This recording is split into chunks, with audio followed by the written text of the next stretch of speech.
Wapenzi wasikilizaji, mimi ni John Bosco Nirandekura. Kwenye hii channel yetu mpya ambayo inaitwa Muungano wa Nchi za Afrika TV, maana yake United States of Africa TV. Kwamba leo tumeenda kusikiliza kuhusu mambo ya kwetu Afrika. Kwa hiyo ni vizuri kwamba tujifunze kama nilivyotanguliza jana kwamba tunahitaji kujifunza lugha moja. Ndo kipaumbele changu ambacho nahitaji kuongelea leo. Ni kwamba Kiswahili ni lugha ambayo labda itakuja kutupatanisha mbele huko. Kwa sababu hatuwezi kufanya chochote bila kuongea lugha moja. Na ambao mnasoma Biblia, mlishasikia ya kwamba namna ambavyo kwenye yule namna ambavyo lugha zilizo tofautiana, kwa sababu wanasema kwamba eti Mungu aliwa tofautianisha lugha ili wasije wakafanya kitu kimoja ambacho walikuwa wanafanya. Yani maana yake ni nini? Maana yake ni kwamba umoja ni nguvu. Umoja ni kitu ambacho tunaweza kuungana sisi wote kwa ujumla, na kinaweza kusaidia ili watu waendelee kuwa na umoja. Kwa hiyo ni vizuri kwamba sisi wote tukajifunza Kiswahili, kwa sababu kinaweza kusaidia. Kwa sababu kwa mfano mimi nikiwa ninaongea lugha nyingine, labda naongea Kiportugali, labda naongea sijui Spanish, na mwingine naongea Kifaransa ama Kiingereza. So maana yake ni kwamba hatutaweza kusikilizana, lakini tukiwa tunaongea lugha moja itatusaidia kuungana vizuri sana. Na ndo maana nimesema jana kwamba duniani nzima tuko watu wengi, na kwa hiyo sasa inaweza ikatusaidia. Muungano ni kitu kizuri sana, na kuwa na muungano, lakini inapaswa tuwe na lugha moja, kwa sababu hatuwezi kuungana bila lugha moja. So ndo maana leo tuko kwenye mwezi wa 5 tarehe 8 mwaka 2025. Tunapata kuendelea kuongea kuhusu muungano wetu wa Afrika. Maana yake muungano wa watu wa Afrika utasaidia, na mlishaona mambo mengi sana labda kabla yangu, lakini hii generation yetu maana yake ni kwamba yani kizazi kipya kinaweza kusaidia kuhusu mambo mengi, utofauti wa watu ama ikiwa hata kukiwa na utofauti, lakini kitu ambacho kizuri ni kuungana kwenye lugha. Lugha ya Kiswahili inaweza kaunganisha watu wengi, na mnajua watu ambao wanaongea Kiswahili ni watu wengi sana. So kwa hiyo itakuwa sawa ikiwa tumeungana na kuongea hiyo lugha ya Kiswahili. So leo nitaongelea kuhusu mambo ya Kongo. Mnajua kuna vita tangu Kongo ipate uhuru, na siwezi nikasema ni uhuru, yani naweza nikasema ni nini? Ni ubandikizo wa uhuru, kwa sababu Kongo bado haijakuwa na uhuru, kwa sababu ambaye alitaka kuleta uhuru Kongo na yeye ni Patrice Lumumba. Aliuliwa wakati ambapo alikuwa anapambana na ili Kongo ipate uhuru. So mnaona namna ambavyo vilivyoanza. Hata mnaona ni mwaka 190 mpaka sasa hivi bado Kongo kuna vita. So hawezi kusema kwamba eti Kongo ilipata uhuru, bado haijapata.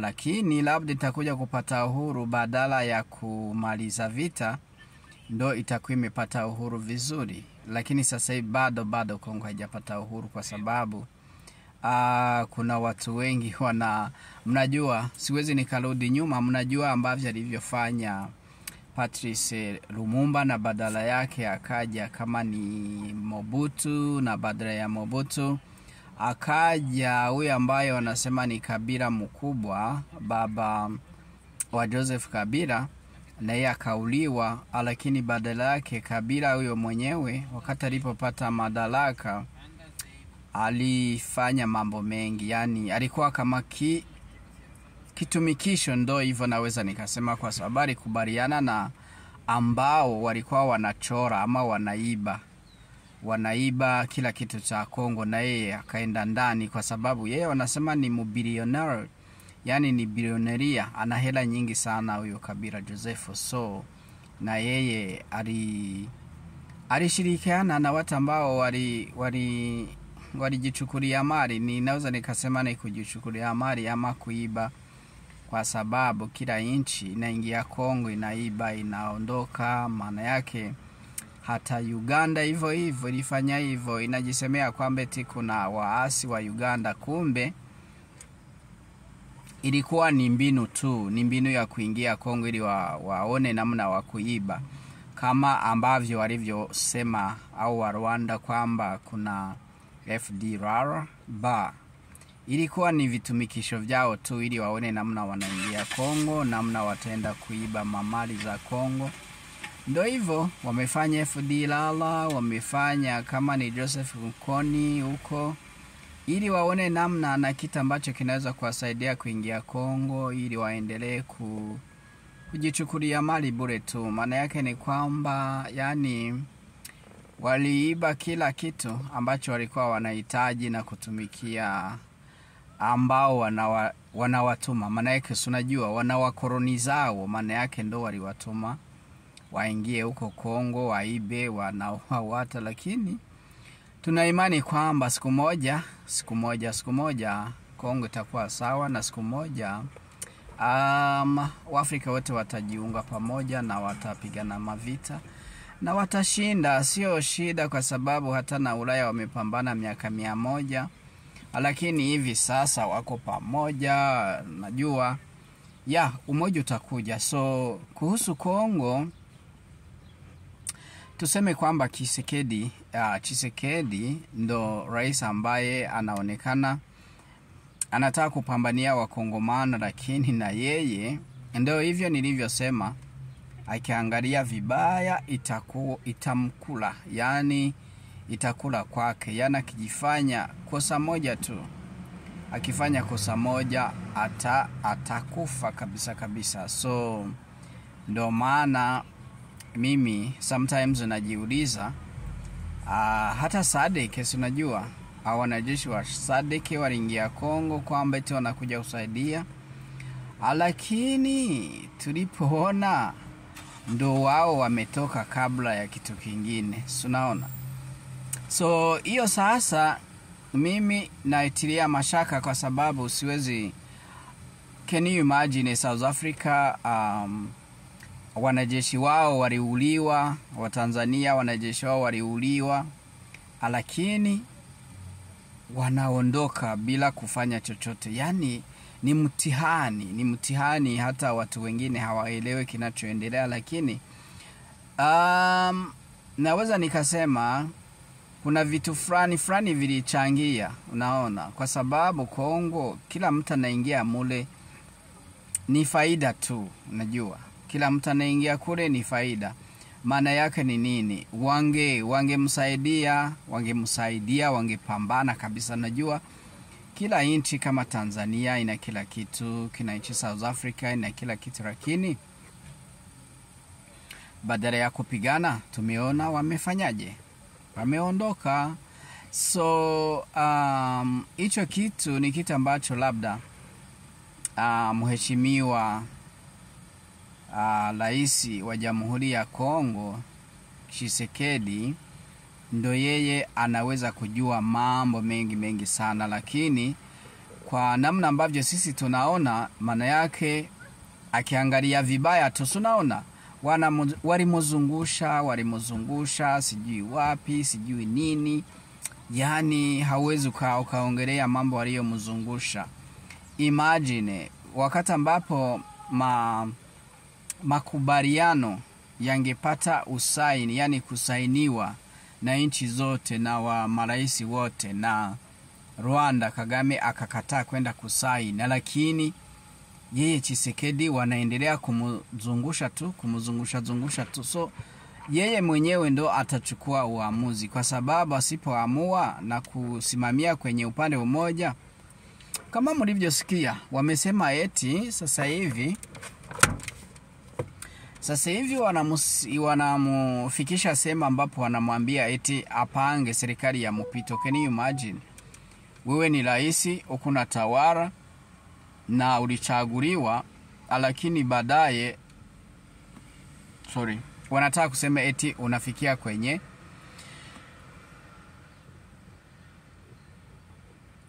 serikali ya mpito. Can you imagine? Yani ni kitu ambacho hakiwezekani. Yani wanamufikisha kwenye mwisho. Yeye mwenyewe asipoangalia, hapo sasa ndo atakufa. Unaona? Hapo ndo atakufa, kwa sababu wakikufikisha kwenye serikali ya mpito, maana yake watakwambia ambacho wanahitaji na utakubali, kwa sababu wewe mwenyewe unakuwa umesambua serikali yako, yani unaitawanyisha. Wewe ulishachaguliwa, sasa unafikia kwenye serikali ya mpito kivipi? Unaona? Na wewe mwenyewe unasema nje na mataifa yote alishajua kwamba ulivamiwa, lakini wanakupeleka unafika sehemu ambapo wanakuambia eti upange serikali ya mpito. Can you imagine? Unaweza kujiuliza mambo hayo. Kuna kitu badala ya hapo. Maana yake wakishavunja serikali yake hata kuwa na nguvu, na ndo sasa watamuamulisha wafanye ambavyo wanahitaji, kwa sababu yeye hata kuwa chochote. Yeye hata kuwa na serikali tamsaidia. Una serikali na we mwenyewe unaisambua eti unataka kufanya serikali ya mpito kivipi? We fanya kazi yako, we Tshisekedi. Unaona? Kabisa tunamuomba mheshimiwa rais wa Jamhuri ya Kongo kwamba yeye Tshisekedi asisikie mambo ya nje, kwa sababu akiendelea kusikia mambo ya kumtoa hapa na kumupika pale nini hivi, hiyo ndo itakuja kumufanyizia balaa, yani ndo itamufanyizia kitu kibaya. Unaona? Najue kwamba kumbuke yule Habyarimana wa Rwanda, wanasema kwamba wakati ambapo yeye alikubali kwamba serikali ya mpito, ndo hapo walimufikisha wakamuua. Na yeye akikubali kafika kwenye serikali ya mpito, ajue kwamba ndo kifo chake, yani ndo kifo chake Tshisekedi. So ambacho mimi naona afanye serikali yake, ifanye kazi, kama ni mapambano wapambane, aangalie marafiki zake watakayomsaidia, wamsaidie pambane, basi hakuna kitu kingine. Ambao kama kuna makubaliano yale ya Nairobi, Kenya, kwamba wataenda kwenye kambi, hapo sasa ndo watajua wakongomani ni wakina nani, watu wa nje ni wakina nani. Sasa hapo ndo watachagua Wakongo ambao wataona ni wakongomani, watawatia kwenye askari jeshi ya Kongo, ambao wanaona ni wakiwarudisha kwenye kuwa civilian, watawarudisha kwa civilian sasa, na watawasaidia maisha aende. Hicho ndo kitu kizuri kilikuwa pale. Hakuna mambo ya kuvunja mkataba, kuvunja serikali. Ndo nasikia kwamba mimi nimeshangaa kwamba eti wanamufikisha kwenye serikali ya mpito, na hicho kitu ambacho ajue kwamba ndo kifo chake kabisa. Yani wanamuzungusha. Sijui kama yeye anafikiriaje, kwa sababu hivyo vyote sisi tulikuwa hatujui, lakini mambo yanakuja sasa hivi ya kusema kwamba eti serikali ya mpito, eti waunde serikali ya mpito. Kweli kabisa? No. Yani watakuwa mumufikisha mwisho, na takufa kabisa. Mimi naweza nikasema hivyo. Na kifo anaweza kafa, kwa sababu hajui serikali ya mpito itachukua miaka mingapi, na hapo sasa ndo wanaweza wakamulipulia. Asikubali. Tshisekedi, usikubali mambo hayo ya kijinga kabisa. Mimi naweza nikasema hivyo. Sawa. Wewe umechaguliwa, endelea na kazi yako, tena umutafute mtu ambaye atakuwa kama wewe. Kama huyo mama anaenda nje, kama ni huyo ambaye anaenda nje kwenye makubaliano kai kwamba Wagner, huyo mwandaye aje kuwa rais wa Kongo, mwanamke wa kwanza kabisa, na hawatamuweza. Na uwe premier minister wako mwanamke, au wote wanaweza, na wengine tu uandae kwenye serikali ijayo. Sawa, na wewe utakuwa karibu naye. Hatutakuwa rais, lakini utakuwa rais mstaafu na utakuwa karibu naye kabisa. Tshisekedi, usiwafanyie vibaya Wakongomani kwamba walikukubali wakakuchagua. Sasa usije wakakudumbukiza kwenye shimo ambayo huwezi kujitoa kabisa. So hicho ndo naweza kuongea kuhusu Kongo kwenye hayo mambo ambayo wako wanaongelea, sijui mambo ya serikali ya mpito. Hapana kabisa.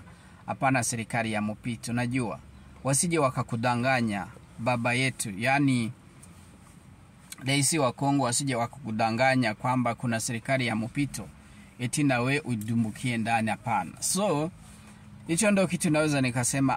Kwa upande wengine wa vita ni vita, lakini hii SADC ya kabisa inaonekana kwamba inatoka kabisa mazima Kongo. Kwa hiyo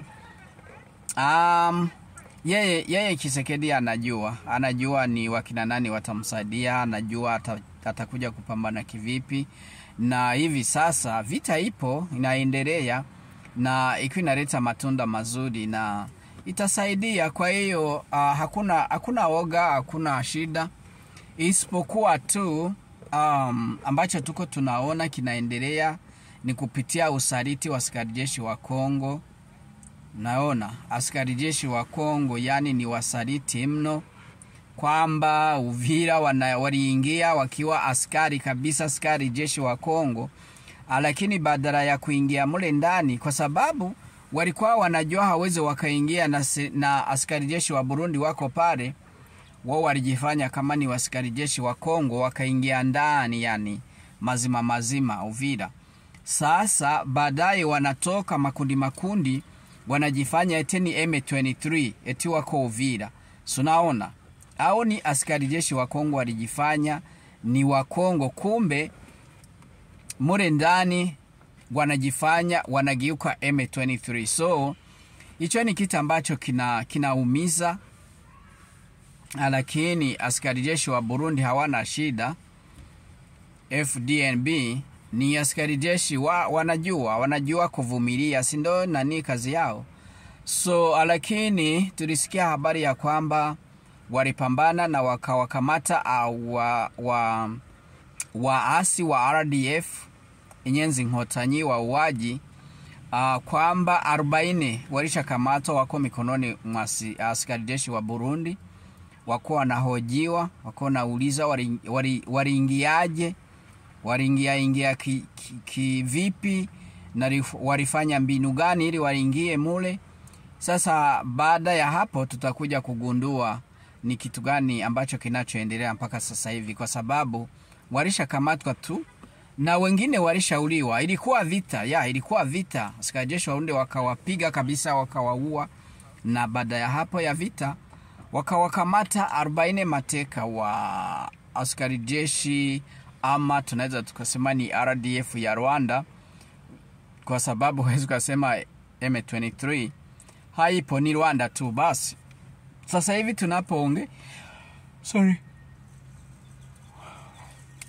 tunapoongea walishakamatwa wa askari jeshi wa Rwanda 40, wanahojiwa, wako wanaeleza namna walivyoingia mule ndani, kwa sababu mule Uvira ni askari jeshi wa Burundi tu na wazalendo. Kwa hiyo tutakuja kujua labda siku zijazo kilichoendelea na kwa nini walifanya hivyo. lakini kule ile ni ngome tu. Ile ni ngome ya Warundi, ile ni ngome ya askari jeshi wa Burundi. Hakuna anayeweza kuingilia. So siku zijazo tu tutakuja kujua kwamba ilikuwa kuaje ili waingie mle ndani, lakini mnajua ya askari jeshi tu wanafanya mbinu zozote ili waingie, hata ni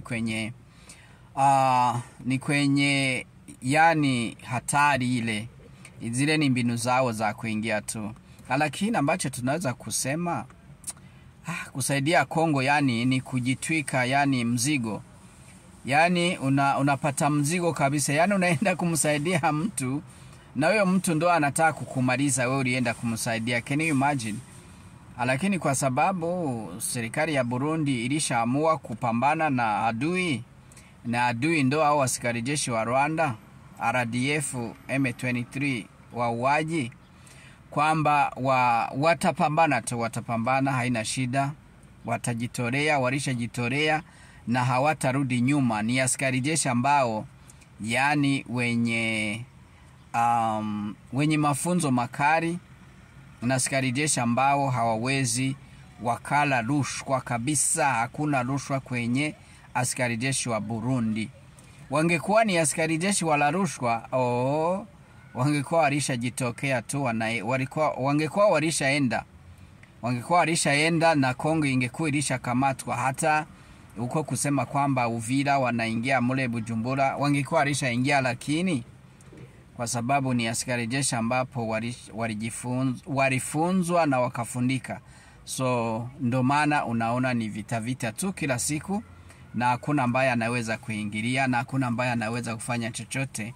Ni kwa uaminifu wao, na ni watu ambao walifundishwa kabisa kuhusu nchi ni nini.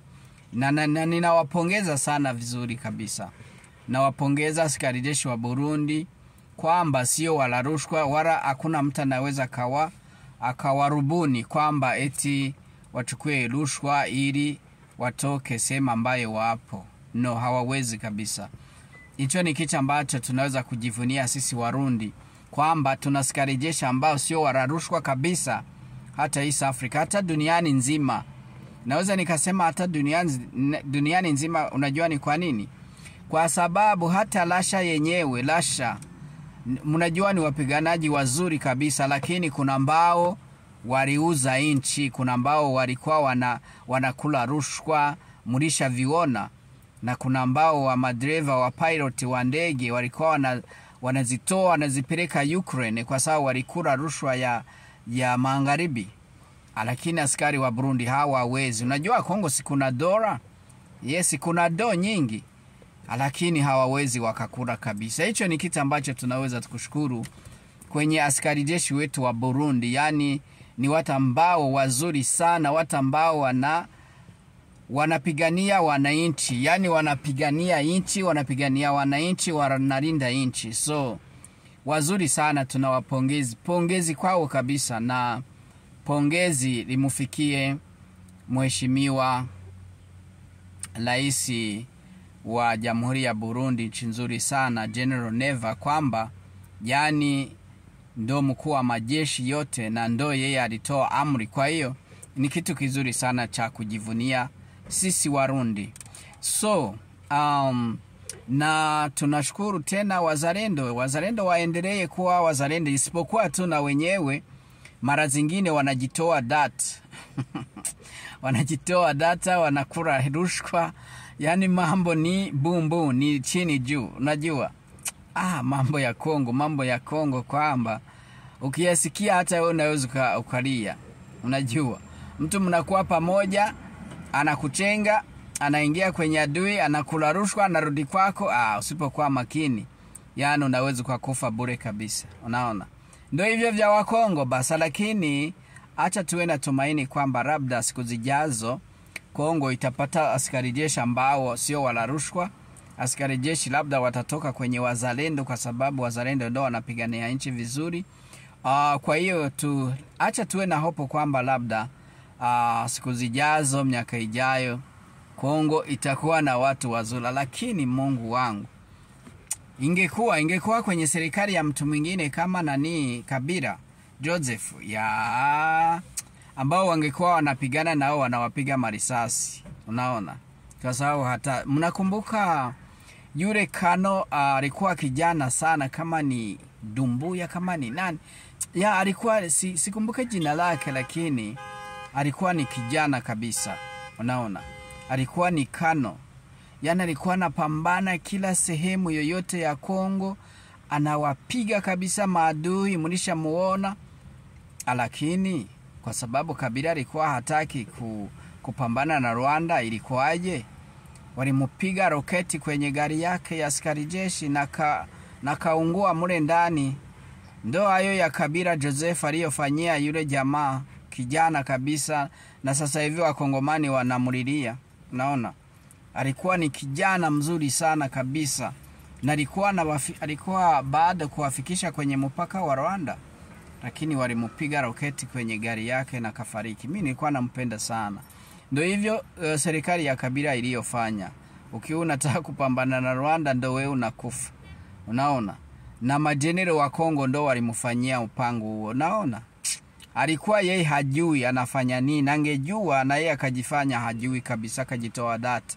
Kwa sababu alikuwa ni kijana, angekuwa kwenye serikali ya sasa hivi ya Tshisekedi, angekuwa ni general sasa hivi kabisa mkubwa, angekuwa ni general mkubwa kweli kweli. Lakini ndio hivyo,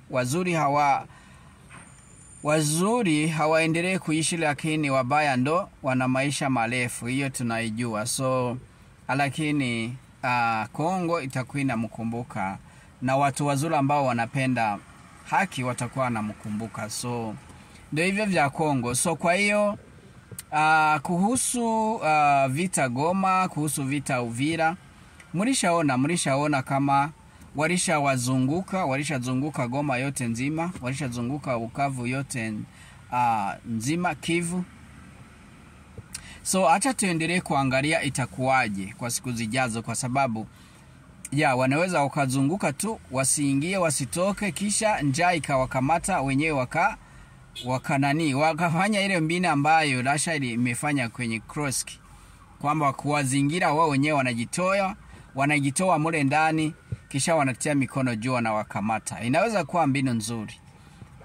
Mwananchi wakamwachia njia, akapita kaenda kutafuta chakula, ama sirudi mule ndani na kutoka sirudi, wakakuta wao wenyewe ndio wanabaki mule ndani, au wa M23 RDF. So na badala yake njaa ikiwapiga, wanaweza wakatia mikono juu. Yani ninaomba askari jeshi wa Burundi wawafundishe Wakongomani mbinu ambayo iliyofanyika kwenye Shinge na Rugero huko kwetu Burundi, kwenye mapambano ya wafalme huko Burundi Kirundo, kwamba kuwazingira tu kisha wakose chakula, watajitoa wenyewe na watatia mikono juu. Na hiyo ni mbinu nzuri sana.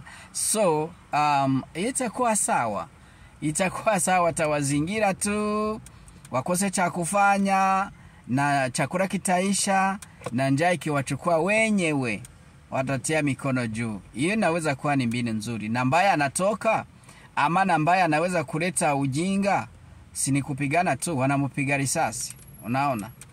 Ndio hivyo Kongo ngoja tuone, kwa sababu kuna mengi ambayo yanakuja, na mbaya yanakuja hatuwezi kujua ni mazuri wala mabaya, kwa sababu hatujaelewa, kwa sababu kule Kongo kuna mengi kabisa ambayo huwezi kuelewa, kwa sababu unaona siku moja mtu mwingine anakuwa mzuri, siku nyingine anabadilika. Maana yake ni nini? Maana yake ni kupitia kwenye kularushwa. So hiyo kularushwa yao sasa ndo itakuwa shida, na itatuma waasi ama watu ambao waliwavamia waendelee kuchukua sijui vijiji nini lakini mwisho utakuwa mzuri. Tshisekedi aendelee kupambana na marafiki zake kama Burundi, kama nchi zingine, kama Tanzania. Tunajua Tanzania bado hawezi katoka kwenye Kongo, hata ilitoka kwa ile wakati wa nani wa SADC, lakini Tanzania iko kwenye Kongo tu, na itarudi itafanya kitu, lakini Burundi ilishapambana na itaendelea kupambana. So kwa hiyo ni vizuri sana. So kwa hiyo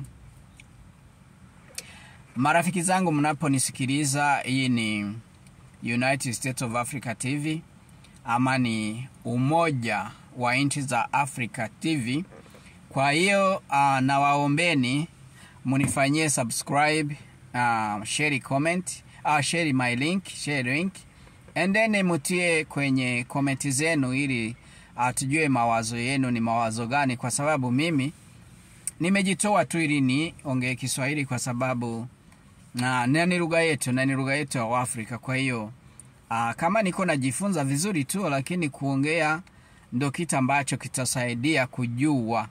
Na sasa mnaponisikia, mimi ni John Bosco Nirandekura, mimi ni Murundi. Kwa hiyo tunaendelea, mufanye masubscribe, muendelee kutupatia mawazo yenu, na tuko na ninyi mpaka kiweleweke. Asanteni na wachukuruni sana.